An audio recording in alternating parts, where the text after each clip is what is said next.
ഇന്ന് ഒരു സ്പെഷ്യൽ ഐറ്റമാണ് ഞങ്ങളിവിടെ പ്രസൻറ്റ് ചെയ്യുന്നത്.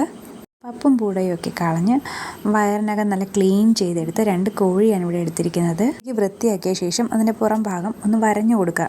മസാലയ്ക്ക് അകത്ത് പിടിക്കാൻ വേണ്ടിയിട്ടാണ് അങ്ങനെ ചെയ്യുന്നത്. പീസുകൾ മുറിഞ്ഞു പോകാതെ ശ്രദ്ധിക്കണം. മഞ്ഞൾപ്പൊടി, മുളക് പൊടി, കുരുമുളക് പൊടി, ഉപ്പ് ക്വാണ്ടിറ്റി ഡിസ്ക്രിപ്ഷനിൽ കൊടുത്തിട്ടുണ്ട്.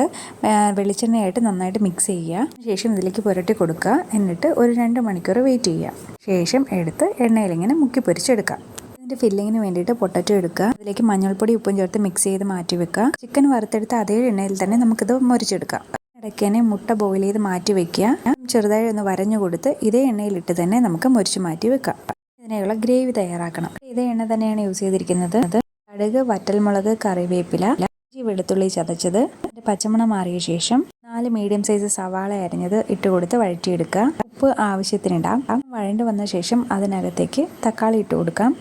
ഇതിലേക്ക് മഞ്ഞൾപ്പൊടി, വറുത്ത് പിടിച്ച മുളക് പൊടി, മല്ലിപ്പൊടി, ഗരം മസാല നന്നായിട്ട് മിക്സ് ചെയ്ത് വഴറ്റി കൊടുക്കുക. അതിലേക്ക് സോസ് കൂടി ഒഴിച്ചു കൊടുക്കാം, ടൊമാറ്റോ സോസ്. ഇതിന് മുന്നേ നമുക്ക് ഗ്രേവിക്ക് ആവശ്യത്തിനനുസരിച്ച് വെള്ളം കൂടി ഒഴിച്ചു കൊടുക്കാം. നന്നായിട്ട് തിളച്ച് വരണം. ഈ ടൈമിൽ നമ്മൾ മുഴുവനെ വറുത്തുകോരി മാറ്റി വെച്ചിരിക്കുന്ന കോഴി ഫില്ല് ചെയ്യുക. ആദ്യം ഫ്രൈ ചെയ്ത പൊട്ടറ്റോ വെക്കുക. ശേഷം ഫ്രൈ ചെയ്ത എഗ്ഗ് മുട്ട വെച്ച് കൊടുക്കുക. വീണ്ടും അതിന് പുറത്തേക്ക് പൊട്ടറ്റോ വെച്ച് കൊടുക്കുക. ഫില്ലിംഗ് കംപ്ലീറ്റ് ആയ ശേഷം നല്ല തിളച്ചുകൊണ്ടിരിക്കുന്ന ഗ്രേവിയിലേക്ക് നമുക്ക് ഈ 2 കോഴികളെയും ഇട്ട് കൊടുക്കാം. ഇതിൻ്റെ കൂടെ ഗാർണിഷ് ചെയ്യാനായിട്ട് നമുക്ക് മല്ലിയിലയും കറിവേപ്പിലയൊക്കെ ഇതിന് പുറത്തേക്ക് ഇട്ട് കൊടുക്കാം.